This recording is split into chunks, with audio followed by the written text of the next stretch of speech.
And we continue with the chapter I was reading, Mari Sandoz, 1896 to 1966. We are on page 348, and it is still windy. I continue. In the great camp, there were many kettles to be filled, and so hunters packed in fresh meat from the buffalo herds west of the river, and some went clear beyond the Big Horn to where the antelope were like a great cloud chateau running over the grass, and every day more people came from the agencies, those from the north telling of soldiers marching up the Yellowstone like the black singing cricket. So many. Then the women and children must be taken to a good place with the river between them and these new guns. There seemed no danger now from 3 Stars. He was headed into the mountains to hunt the Big Horn, and his Crow Scouts had gone home in anger right after the Rosebud fight, and the snakes too. So his soldiers hunted, fished, and pulled arrows from the rumps of their horses, reminders that the hostiles were watching. On the 6th day after the Rosebud fight, the great encampment moved across the Little Big Horn, the old herald on the far bank calling out where the people were to go, the Cheyennes leading, going furthest down the stream, the Hunkapapas at the back, stopping near the mouth of Ash Creek, all the others between. It was an old-time moving camp. The counselors ahead, the women fine with their bright saddle trappings, the warriors singing, the young men playing tricks and showing off before the girls, the boys racing up and down, the great horse herds of thunder on the ground as they came.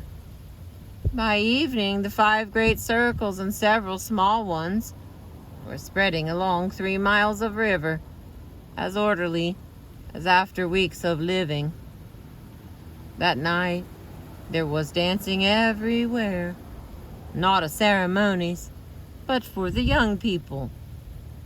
Groups moved from camp to camp, singing, joining around the drums in the light of the great fires, and then going on.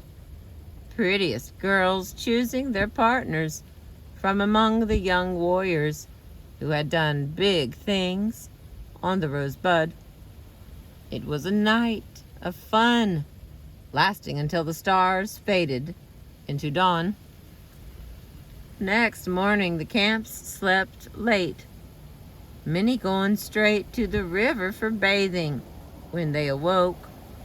Men and women and children splashing and laughing in little parties, all up and down the swift, cool water of the Little Big Horn.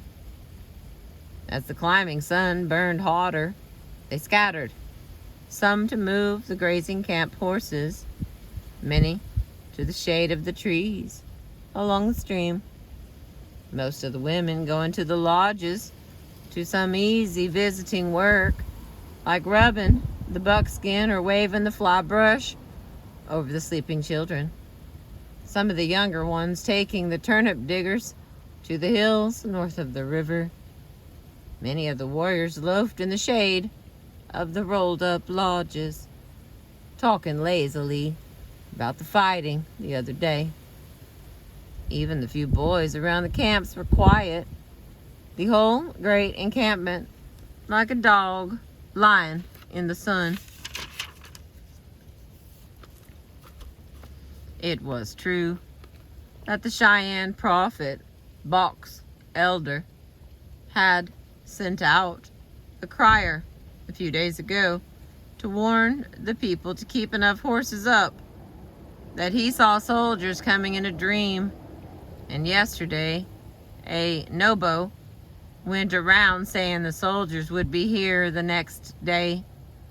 Then there was Sitting Bull's vision of soldiers falling into camp. But the people were not uneasy. The scouts said 3 Stars was going further away, and that the soldiers from the north were still far down the Rosebud. Even Crazy Horse had left his lodge to visit in the Cheyenne camp.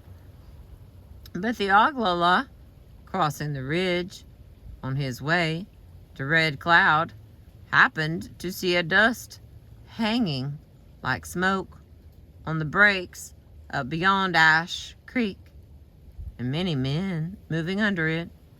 He whipped his horse back across the river and to his lodge, crying out, "Soldiers coming here! Soldiers coming here!" It was like the shot of a wagon gun over the quiet valley of the Little Bighorn, setting the Indians into a swarming. Runners started to the other camps. Warriors hurried out for the herds or got their fighting things together, and the turnip diggers were signaled in, for already the women were crying of danger close. There was dust to be seen from here, a great pile of it just up the river on this side, with many fast-riding horse soldiers in it.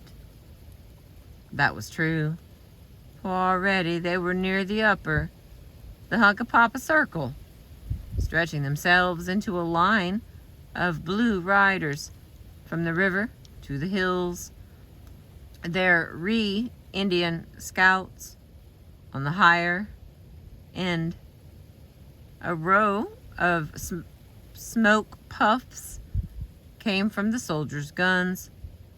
Bullets tore through the lodges, the echoes roaring all over the great camp as they moved slowly ahead, shooting. And before the soldiers coming, the women grabbed up their little ones and fled down the river, the old men and the camp dogs following. The big bellies hurried out too, some going along to quiet the afraid ones, others staying to help make a wall between the people and the soldier guns until the warriors could come up with their arms and horses to stand off the whites.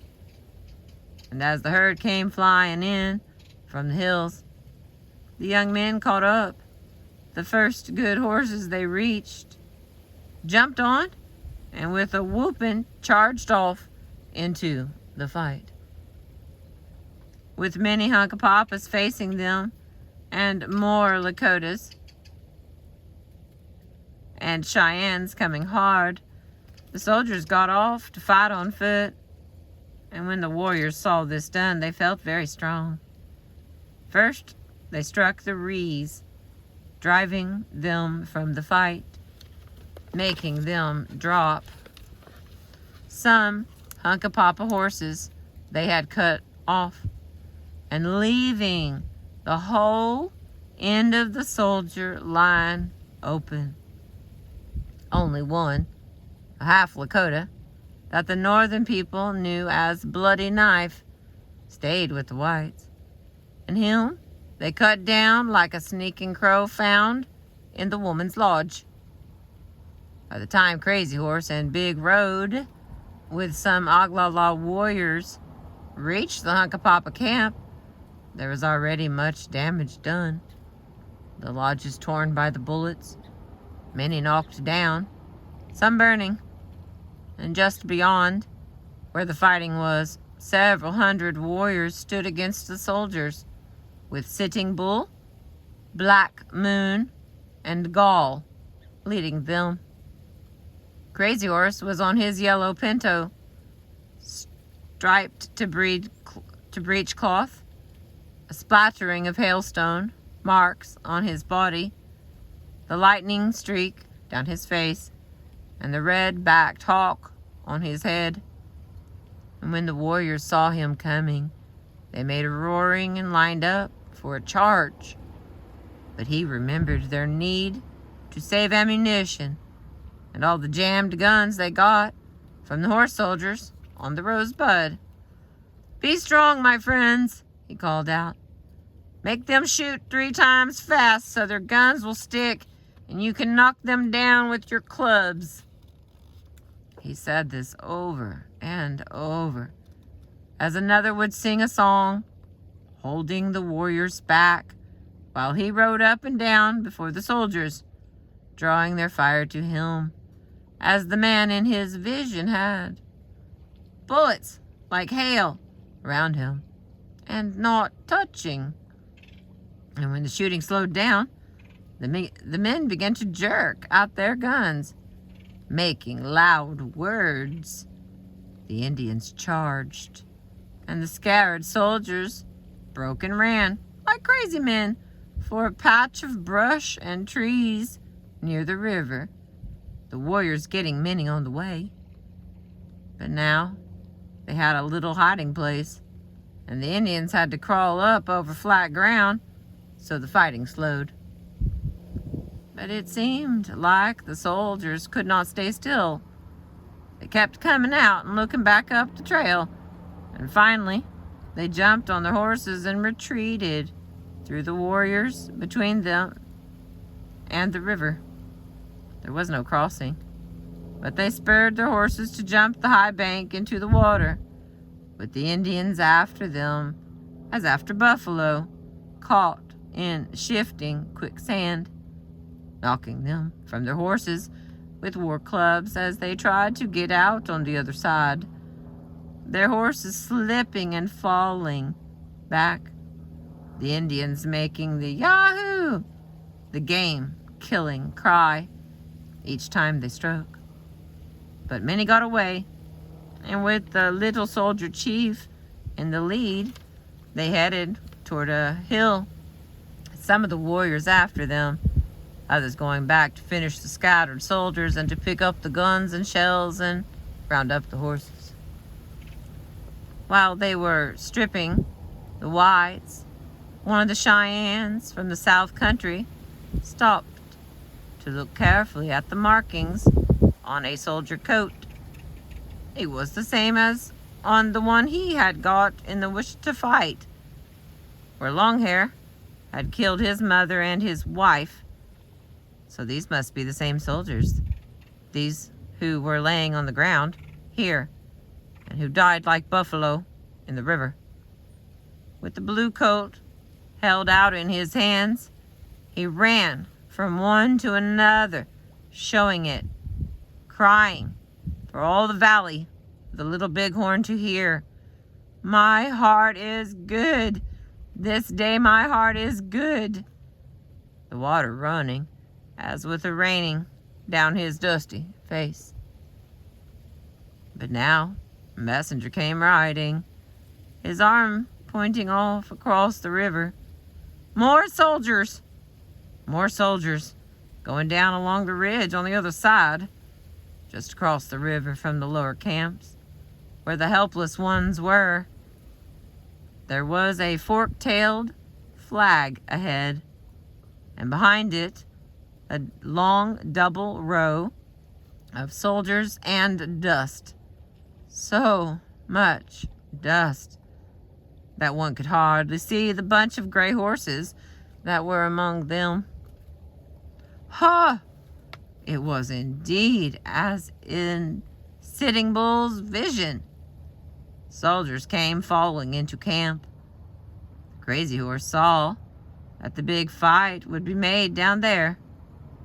Good let it come.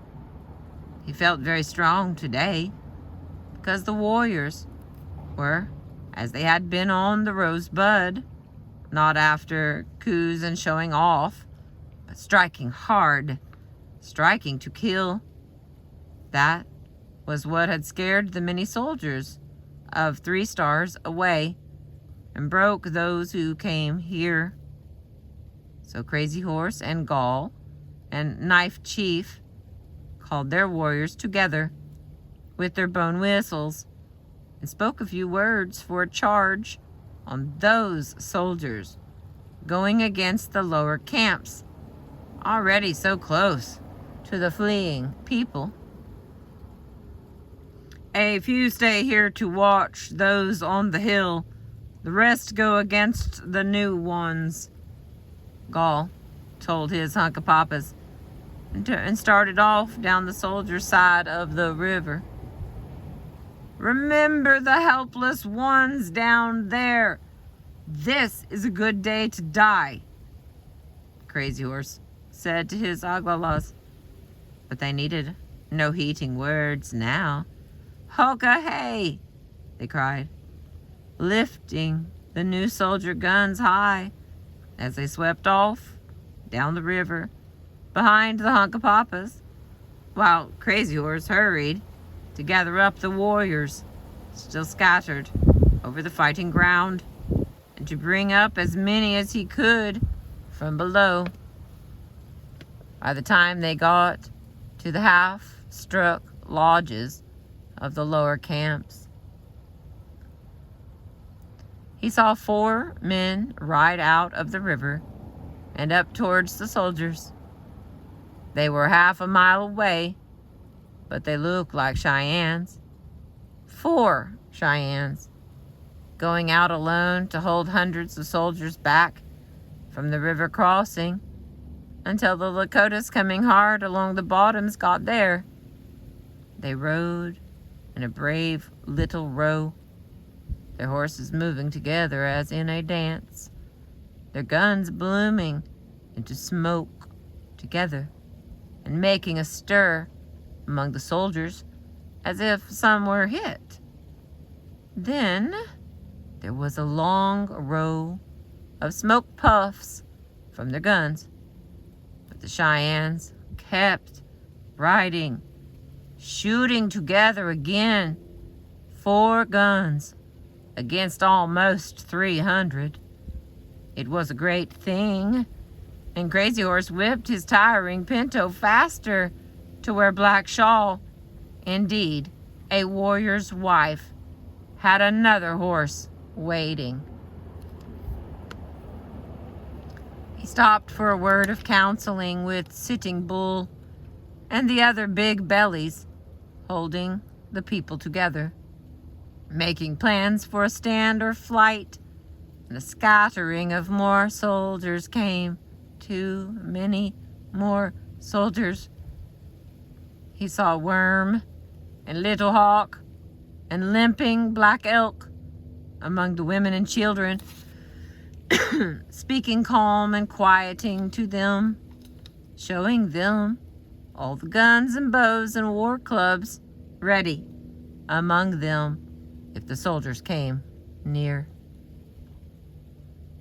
Hoka hey, a small boy, tied to his anxious mother's back, cried when he saw Crazy Horse. The women heard and made the trilling to see that even a little one on the back knew this man.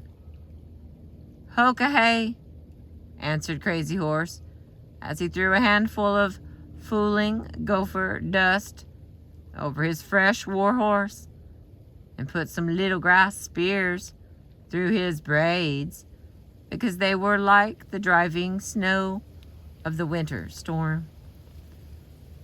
Then he led his warriors off across the river.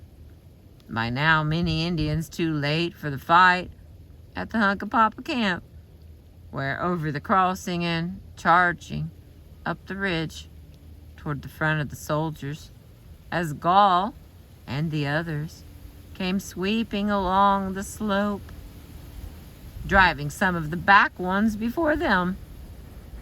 Soon, the 2 streams of warriors would have come together among the enemy as they did in the battle on the Piney.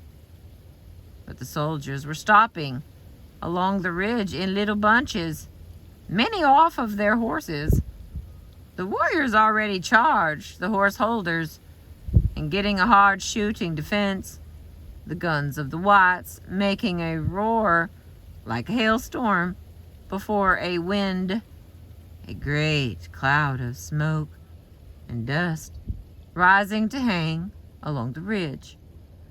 With his heart singing the war song of the drums back among the helpless ones, his Winchester ready in his hand, the Oglala led his warriors through the river, around the end of the Soldier Ridge, and up a ravine behind it to cut off their retreat. And as he rode, more and more Indians fell in behind him, until the fresh war horse was the point of a great arrow, growing wider and longer, the dust of its moving, standing in the air. They reached the head of the ravine just as the Indians from the riverside pushed the soldiers to the crest of the ridge, and with a great whooping, the fresh warriors charged the back of the retreating blue line, using mostly arrows, spears, and clubs. They were hot for this fight today, and the soldier guns seemed little more than grease popping on the winter fire, their horses jumping, a Lakota that fell among them like so much sagebrush or stone. The first charge by the Crazy Horse warriors broke the line, cut down horses and men on that hill before the soldiers could make a circle.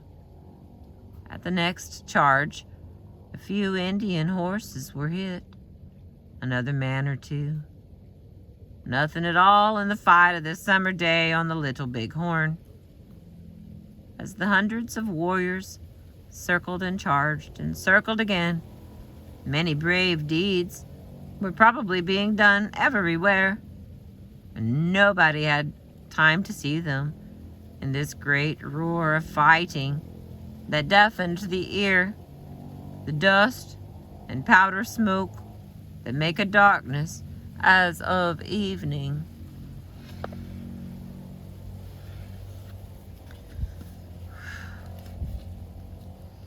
There was some good men on that hill, some still trying to shoot carefully from the knee, even as the Indians closed in. But the circle was getting smaller, the dead horses and men piling up around the soldiers as their guns stuck. The breath of their revolvers died in their hands. One bold warrior rode through them, followed by a whole charge, and so the whites went down under the hoofs and spears until it seemed nobody could be alive in that bloody pile. But there were a few, and jumping up together, they headed toward the brush of the river, so very far away. The whooping warriors running them down like newborn buffalo calves, striking them to the ground, looking for more, until suddenly there were no more. While the warriors were still sitting around on their horses, almost not believing this easy thing, 2 young Lakotas came back from the breaks, disappointed to miss the finish. They had been chasing a soldier who got away on horseback and were feeling cheated because he put the revolver against his head and fired. Now, all the others were rubbed out, and they only got the killed himself one between them, and so no plunder at all.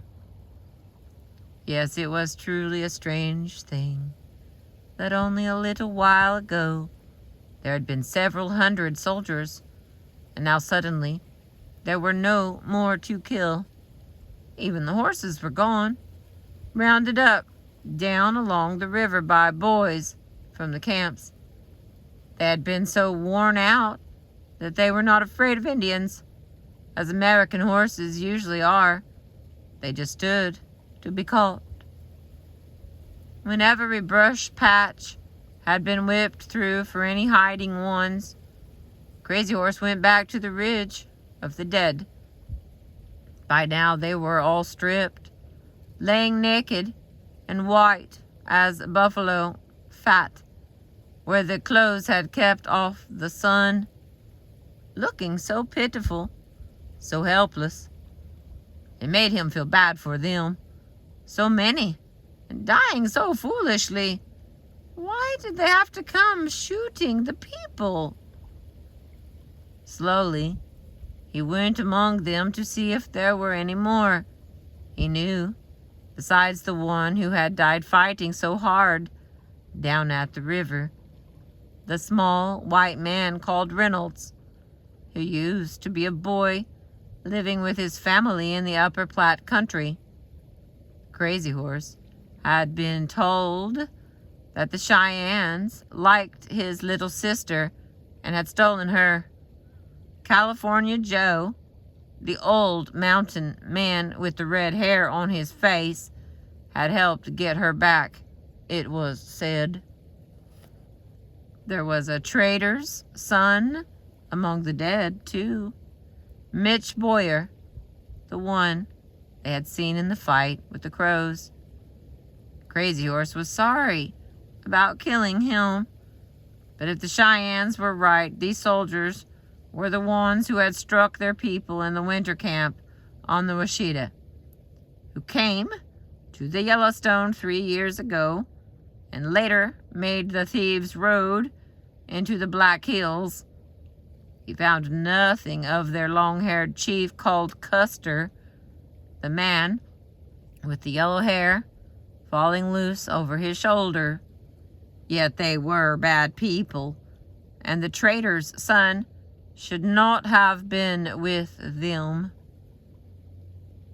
Stopping his horse at the end of the ridge, Crazy Horse looked down upon the scattered camp circles of his people, the women back among them, hurrying like dark ants to gather up their possessions, a few of them crossing the river and stringing up towards the battleground to seek their own dead, to strike the soldiers who had made it so.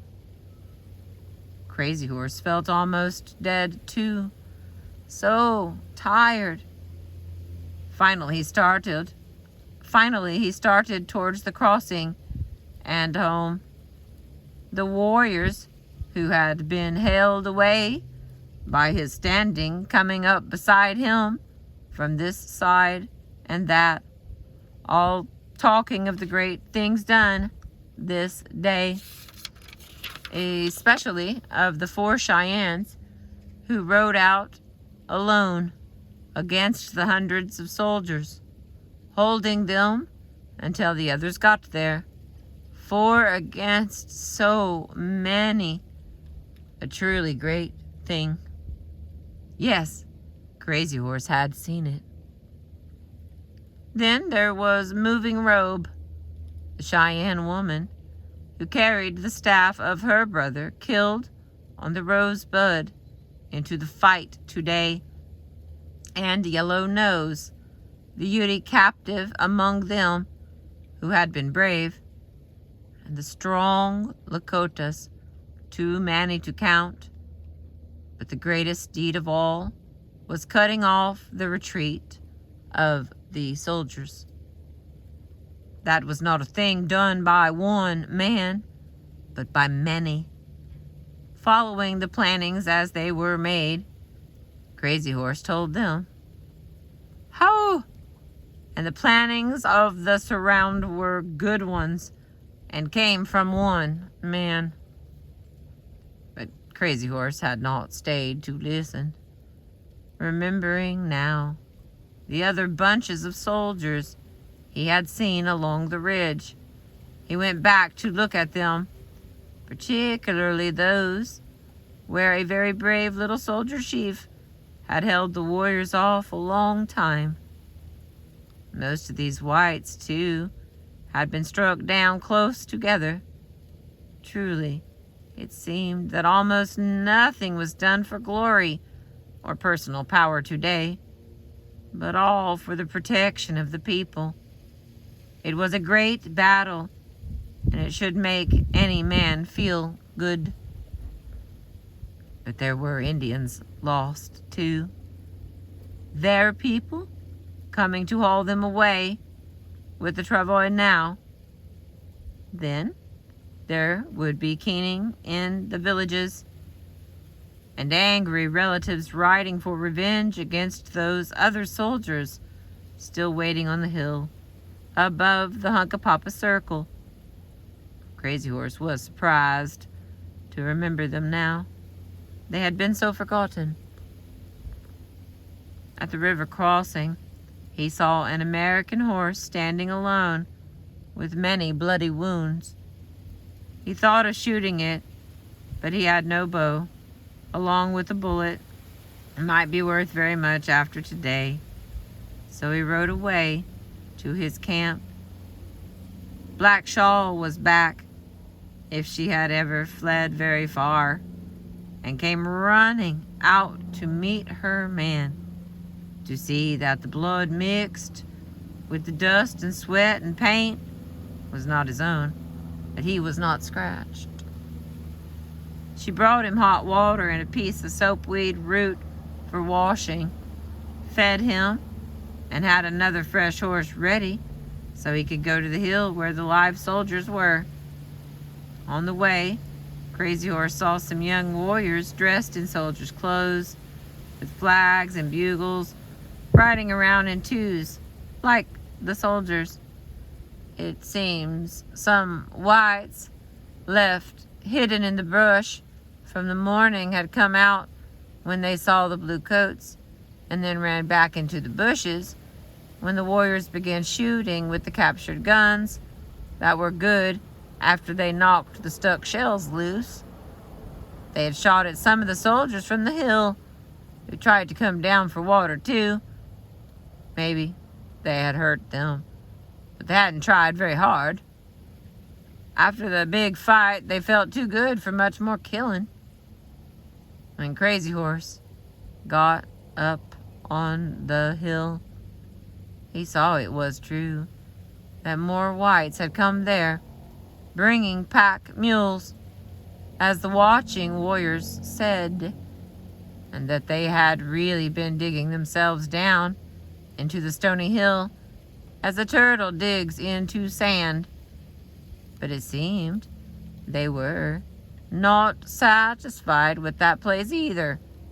And while Crazy Horse signaled for more warriors, some of the soldiers came out and started off along the ridge toward the ground of the big fight, several miles away. They stopped on a high point where they could see very many Indians sitting on their horses down there. The smoke and dust like a wind cloud high above them. There were warriors coming across the river too, and the ones the soldiers had been fighting on the hill were trying to cut them off. So the little soldier chief led his men in a gallop back to their hole. The Indians attacked there, trying to scare them as they had done in the morning to get at the horses. They made a few good hits, but the whites seemed different now, much stronger, and they had a good place to defend. After going against them several times, afoot too, the tired Indians gave it up for that day. When the sun stood red on the hills west of the Little Big Horn, a night guard was set around the soldiers, and most of the warriors went back to the morning camps across the river, where the death lodges had been put up for the 20 warriors killed, the medicine men working over the many wounded. As soon as he could, Crazy Horse went to cover his head in his sleeping robe so he need not hear the keening. He tried to sleep so he need not think about the fight today and why it did not seem as good as the one on the Piney 10 years ago. Many, many more were killed to hear, and he had lost no one like Lone Bear, and yet it seemed, almost, that he wished this hadn't happened.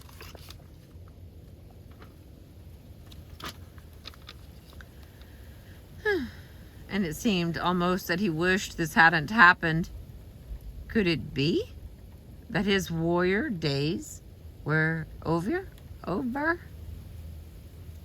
next morning, some of the headmen went up to look at the soldiers dug in on the hill. There was talk of making a great charge to finish the fight right away, but some were against it, saying good men would be lost and their little ammunition used up. Wait, these advised. The whites will soon come out for water. Crazy Horse was there too, planning a few charges to try the hearts of the soldiers today. But the scouts signaled that another great army was coming up the river, many more than they had been fighting, with wagon guns. Short Bull and some of the others had stayed behind to shoot into their camps, to charge the horse herds, to make them move slower so the people would have time to get away, for they were already very close. Once more, the great encampment set out upon the trail, going up the river this time, and fast, with no beaded saddle hanging on the women's horses, no gay singing, no jokes and showing off. When the last travois pulled away past the Hunkapapa camp, the grass of the valley began to burn, the pale smoke rolling up like midsummer thunderclouds behind them. So the... Oh, hi, babies.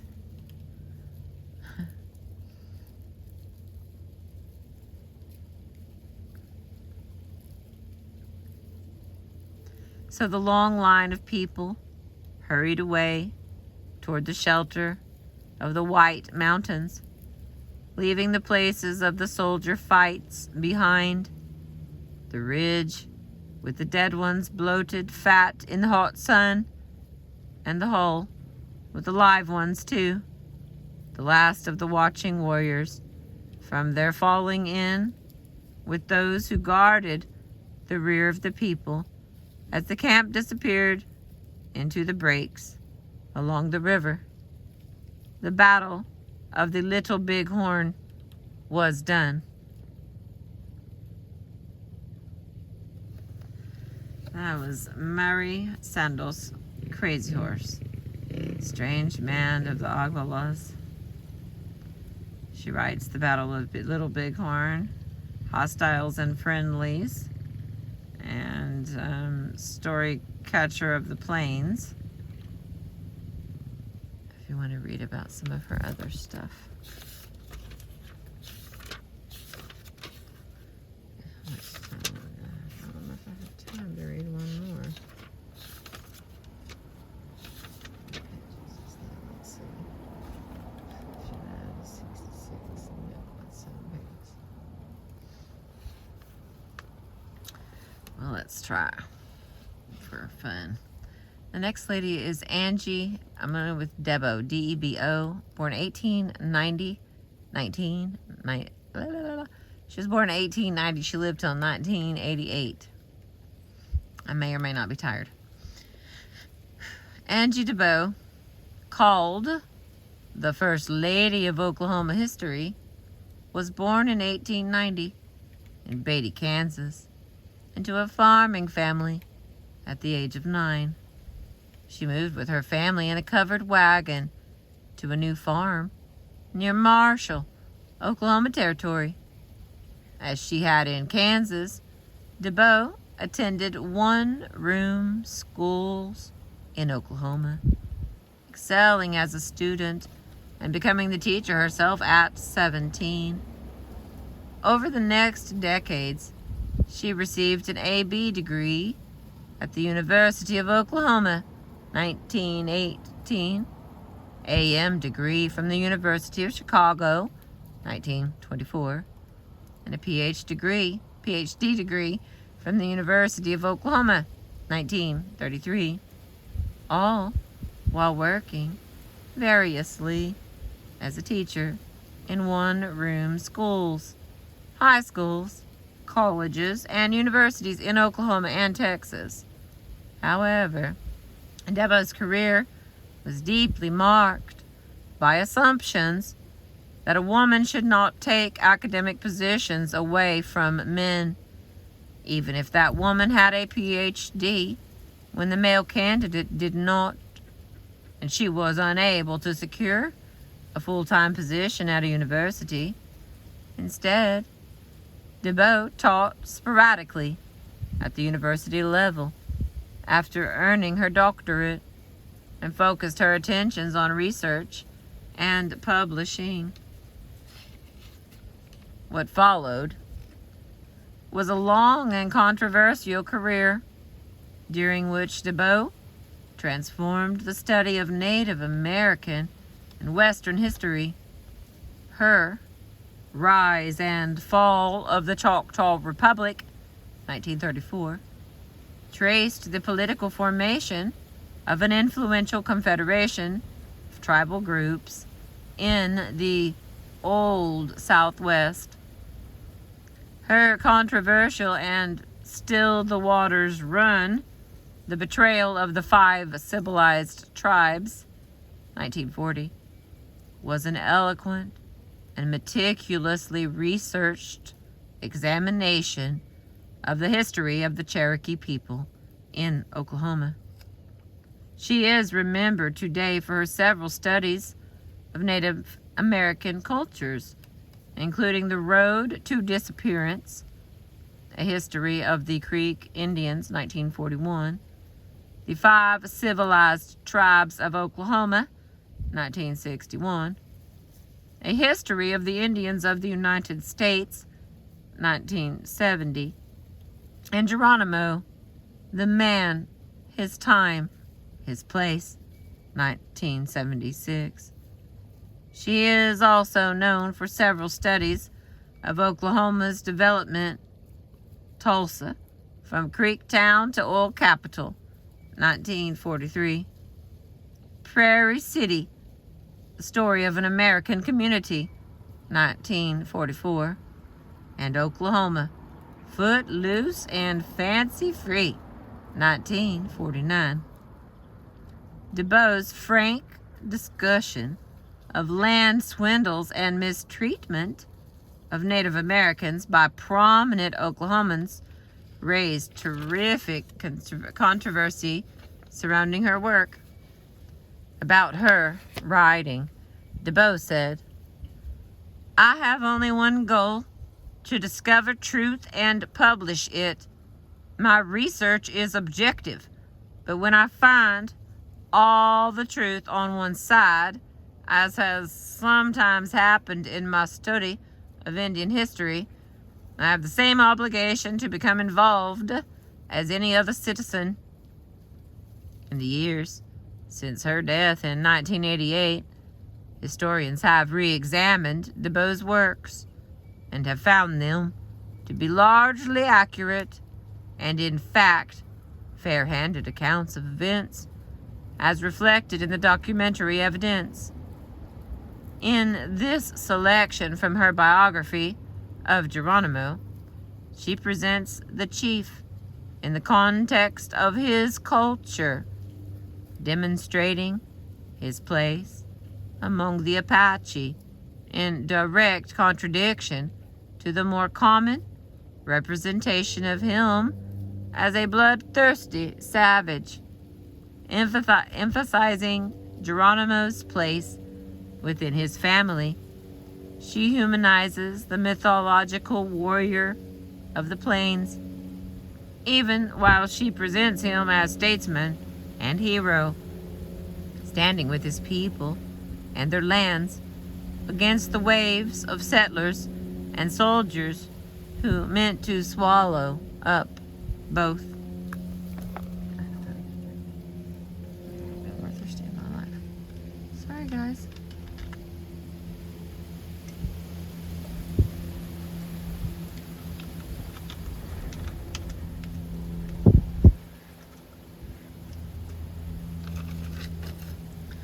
Okay, sun is going down, battery is low. If I lose you, I love you all the same. And you know what we're reading? The Western Women's Reader, written by Lillian Schlissel and Catherine Lavender, or edited by them. It's written by all these people I'm reading about. I'll roll forward. Angie DeBow, the Apaches settled down as prisoners from Geronimo. The Man, His Time, His Place, 1976. The Apaches settled down as prisoners. The War Department decided to remove the Apache prisoners from Fort Marion, but chose to bring only the families of the Fort Pickens prisoners to join them there, while sending the main body on to Mount Vernon Barracks, a military post in Alabama on the west side of the Mobile River, about 30 miles north of the city of Mobile. On April 19, 1887, Langdon was notified by telegram to prepare for his contingent. The train passed through Pensacola on April 27, and the families of the Fort Pickens prisoners were removed and taken by launch to the island. They numbered 20 women and 11 children. The families of 2 or 3 of the men chose to go on with the main body. It is safe to assume, however, that Geronimo's 3 wives and their children were among those who joined their men. Geronimo was thus reunited with his little son Fenton, captured with his mother Zaya in the Sierra Madre almost 2 years before, and for the first time he saw his infant daughter.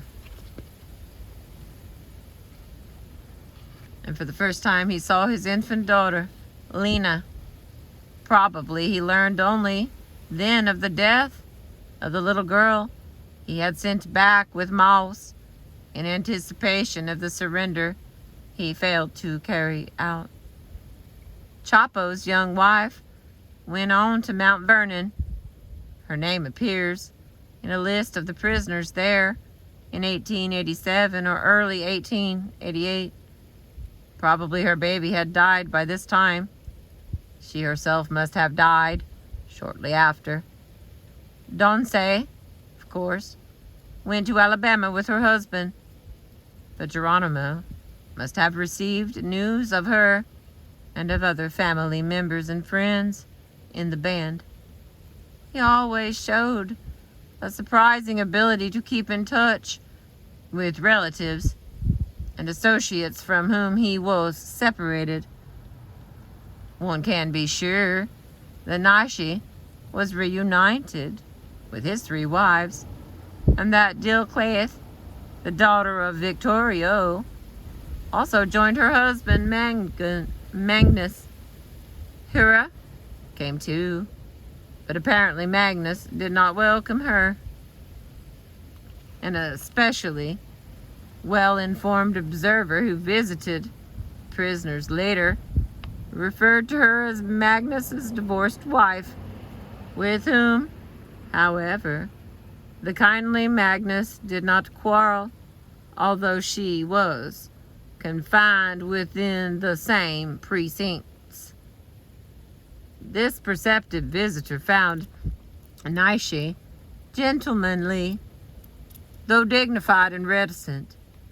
He responds to summons, smiles gravely, shakes hands cordially, ignoring the stares and comments of the curious with studied indifference. He found Magnus more genial smiles broadly in friendly greeting, while Geronimo steals up unannounced, sly and silent as a mountain lion, feline in his eye. But he observed that even Geronimo, as well as Neche, was a good husband and father, and that the affection of the mothers for their children was plainly apparent. The general public, accustomed to think of Apaches as subhuman, had no conception of what it meant to the Fort Pickens prisoners to be reunited with their families.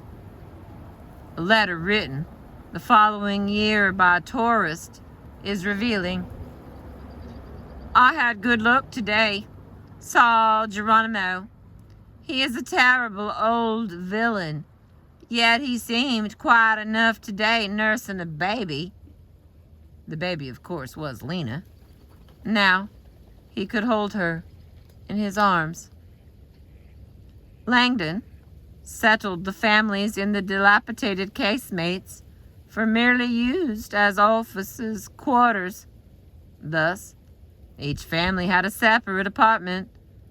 The men without families were grouped together, as before, in the company quarters at the opposite end of the structure. The women performed the household labors, while their men worked outside, clearing the ditch of dense growth of a wild indigo, digging and cleaning wells, and clearing a new parade ground and planting it with Bermuda grass. This division of labor accorded with Apache custom, which did not differ materially from that observed in white society. But Langdon, holding the stereotype of Indian women serving as slaves, doing all the work, while the men hunt, smoke, and loaf, was amazed that there has never been a word of remonstrance on the subject. There had, in fact, been no occasion to reprimand, much less to punish, a single one of these Indians since their arrival here.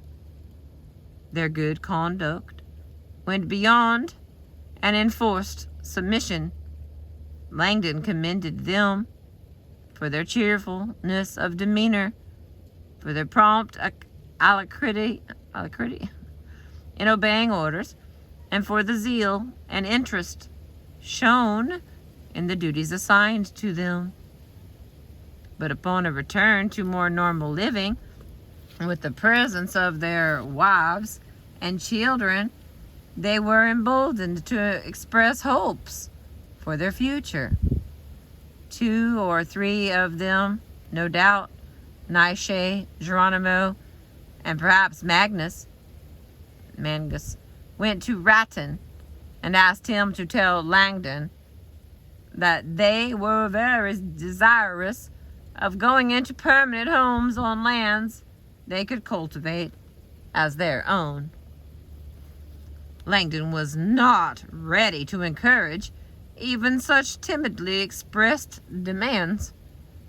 He sent back the stern message that they had had that chance once and had lost it deservedly.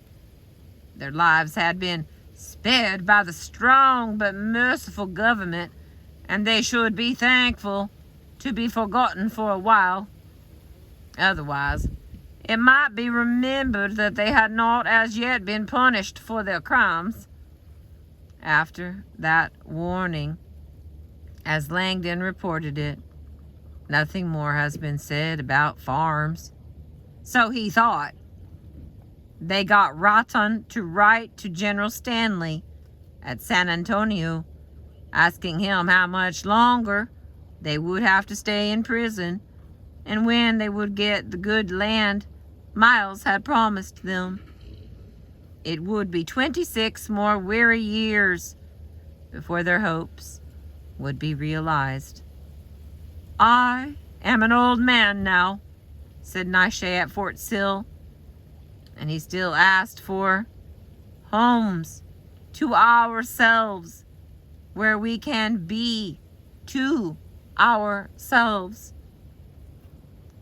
Langdon, of course, was unaware of these promises, and it was undeniable that these warriors had raided and killed. He did, however, try to salvage the youngest of them. Very soon he became interested in Gosso, whose age he estimated at 17, and recommended that he be sent to Carlisle. Afterwards, he sought the same opportunity for Chapo. His recorded impressions give the only known characterization of this tragic warrior son of Geronimo. In his first list of prisoners, Chapo stood out as a very intelligent young Indian. More than a year later, in recommending him for Carlisle, the officer gave this description: Chapo, aged 23. This Indian is unusually intelligent, has learned considerable English, and is ambitious to improve his mind and study subjects that will be of use to him in the future. No doubt, his father concurred. Throughout his later life, Geronimo advocated equipping the youth of his band with the white man's techniques. Sheridan gave his immediate approval to Langdon's first request regarding Gosso, and eventually 4 of the young warriors were selected for educational training, but the red tape was not untangled until after the prisoners were removed from Fort Pickens. And now, with the arrival of their families, Langdon found 3 of their children who needed schooling. One was a son of Nishe, almost certainly the boy known as Paul. He was eventually sent to Hampton Normal and Agricultural Institute, the famous Virginia School for the Training of Negroes, which at that time also accepted Indian students. The others were a brother and a sister, or possibly cousins, of Hunlona, orphans with no other relatives, a 15-year-old girl known as Katie, and a small boy called Mike.